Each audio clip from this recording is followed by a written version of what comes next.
Hello दोस्तों, स्वागत है हमारे चैनल में। आज हम लोग जानेंगे प्रोनाउन के बारे में। आप लोग ये जानते हैं कि प्रोनाउन का अर्थ होता है सर्वनाम, और किसी भी संज्ञा के स्थान पे आने वाले शब्द को सर्वनाम यानी प्रोनाउन कहा जाता है। प्रोनाउंस को 3 भागों में रखा गया है। एक सब्जेक्टिव केस जो हमेशा सब्जेक्ट के रूप में प्रयोग होगा। दूसरा पॉजेसिव केस, ये भी सब्जेक्ट के रूप में ही प्रयोग होगा। लेकिन ध्यान दीजिएगा, सब्जेक्टिव केस में आई वी ये अकेले रहता है, लेकिन पॉजेसिव केस में my pen, my book, his father, his mother, her dad, her mom, their pen, your books, इसके साथ देख रहे हैं आप कुछ ना कुछ रह रहा है, लेकिन इसमें भी माइन है। इसका प्रयोग हम आगे के वीडियो में बताएंगे। ऑब्जेक्टिव केस जो है ये हमेशा लास्ट में, सब सेंटेंस के लास्ट में प्रयोग होता है। अब हम लोग सबसे पहले देख लेते हैं माई पेन और माइन दोनों में अंतर कैसे हो रहा है। जैसे यहाँ पर नीचे हम एग्जाम्पल के लिए सेंटेंस लिखे हुए हैं, यह कलम मेरी है। नीचे के पहले सेंटेंस को देखते हैं, यह मेरी कलम है। यहाँ मेरी और कलम एक साथ आया हुआ है, तो इसके लिए हम लोग लिखेंगे दिस, यह मेरी कलम है। तो है के लिए हम लोग इज लिख देते हैं। मेरी कलम के लिए तो माई पेन। यहाँ तक आपको समझ में आया। दिस मतलब यह सब्जेक्ट के लिए आया हुआ है। This is my pen, this is my pen, यह मेरी कलम है। दिस इज माई पेन, यह मेरी कलम है। लेकिन ऊपर के सेंटेंस में 1 नंबर वाला सेंटेंस देखिए, यह कलम मेरी है। यहाँ कलम अब किसके साथ है? यह के साथ है, और मेरी अकेले हो गया। ये मेरी की जगह पे तुम्हारी भी हो सकता है, उसकी भी हो सकता है। हम आगे बता रहे हैं, यह कलम मेरी है, तो इसके लिए अब दिस के साथ पेन आया है, तो दिस पेन। पहले इसको लिख देते हैं सब्जेक्ट के रूप में, दिस पेन। उसके बाद इज, अब मेरी यहाँ पे माई लिखेंगे, क्या यह सही है? नहीं, यह गलत है। इसके लिए हम लोग प्रयोग करेंगे माइन का।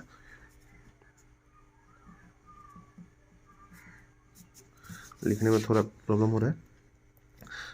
देखिए दोस्तों, तो यह मेरी कलम है, तो यहाँ मेरी के साथ कलम था, तो हम लोग लिख दिए दिस इज माई पेन। लेकिन यहाँ कलम अब यह के साथ है, तो दिस पेन इज माइन। उसी प्रकार रहता, यह कलम तुम्हारी है, तो this pen is yours. Your नहीं होगा, योर्स होगा। उसी प्रकार अगर यहीं रहता, यह तुम्हारी कलम है, तब होता दिस इज योर पेन। उसी प्रकार ये किताबें उनकी हैं, मतलब उन लोगों की हैं, तो ये किताबें, ये के लिए दिस का प्रयोग करते हैं। इसके बारे में हम लोग अगले के वीडियो में जानेंगे, कहाँ दिस, कहाँ दिस, दोज, दैट, ये सब हम आगे के आने वाले वीडियोस में बताएंगे। यहाँ पे एक सेंटेंस एग्जाम्पल के रूप में बता दे रहे हैं, ये किताबें उनकी हैं, तो दीज, दिस की जगह पे दीज हो जाएगा क्योंकि प्लूरल है। दीज बुक्स आर, उनकी के लिए यानी उन लोगों की या उनका, उनकी, तो theirs. These books are theirs. यहीं रहता, ये उनकी किताबें हैं, उनकी के साथ किताबें आ गया, तब हम लोग लिखते हैं दीज आर देयर। तब देयर नहीं होगा क्योंकि देयर के बाद किताबें हैं, तो देयर बुक्स। आप लोग समझ गए, दीज आर देयर बुक्स। और किताबें ये के साथ रहता, तो दीज बुक्स आर देयर्स। आप लोग समझ गए। और मी, अस, हिम, हर, हिम, इसका सब सेंटेंस के आखिर में प्रयोग होता है। जैसे उसने मुझे कॉल किया, तो ही कॉल्ड मी।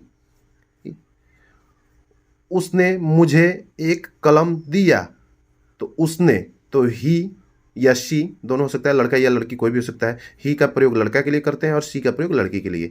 तो ही या सी गिव का सेकेंड फॉर्म होता है, इसके बारे में हम लोग आगे जानेंगे। गिव मी ए पेन, उसने किसको दिया? मी। आप लोग किसी भी सेंटेंस में आसानी से पता करने के लिए कि सब्जेक्ट क्या है और ऑब्जेक्ट क्या है, उसके लिए एक ट्रिक बताते हैं। किसी भी सेंटेंस में सब्जेक्ट पता करना है तो आप लोग सबसे पहले उस सेंटेंस का वर्ब पता कर लीजिएगा, वर्ब क्या होता है, वर्ब क्या है। जैसे राम आम खाता है, ठीक है, तो इसमें खाना वर्ब हो गया। राम गाना गाता है, राम पत्र लिखता है, राम उसे पीटता है।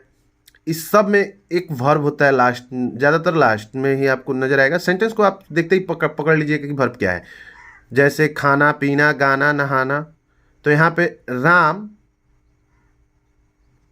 एक पत्र लिखता है, तो सब्जेक्ट पता करने के लिए आप उस वर्ब में कौन लगाकर, हूँ कौन लगाकर प्रश्न कीजिएगा, जो भी आंसर आएगा वो आपका सब्जेक्ट हो गया। जैसे कौन पत्र लिखता है या कौन लिखता है, तो आंसर आ रहा है राम, तो राम क्या हुआ, सब्जेक्ट। उसी प्रकार अगला उदाहरण, राम गाना गाता है, तो यहाँ पे कौन गाना गाता है, राम। वह मुझे पीटता है, तो कौन पीटता है, तो वह सब्जेक्ट हो गया। उसी प्रकार वह इंग्लिश बोलता है, तो कौन बोलता है, वह। उसी प्रकार अब ऑब्जेक्ट पहचानने का सबसे आसान तरीका, किसको लगाकर हम लोग पूछेंगे या क्या लगाकर, जो भी आंसर आएगा वही हम लोग का ऑब्जेक्ट हो जाएगा। राम मुझको पीटता है, तो यहाँ पे सब्जेक्ट पता करने के लिए कौन पीटता है, तो राम। अब ऑब्जेक्ट पता करने के लिए किसको पीटता है, तो मुझे, तो मी ऑब्जेक्ट हो गया। राम गाना गाता है, तो कौन गाना गाता है, राम, तो ये सब्जेक्ट हो गया। अब बोले नहीं, किसको या क्या लगाकर प्रश्न करने पर जो आंसर आएगा वही हम लोग का ऑब्जेक्ट होगा। तो किसको गाता है, ये अच्छा नहीं लगा। क्या गाता है, तो गाना गाता है। राम पत्र लिखता है, राम क्या लिखता है, पत्र, तो ऑब्जेक्ट हो गया। उसी प्रकार वे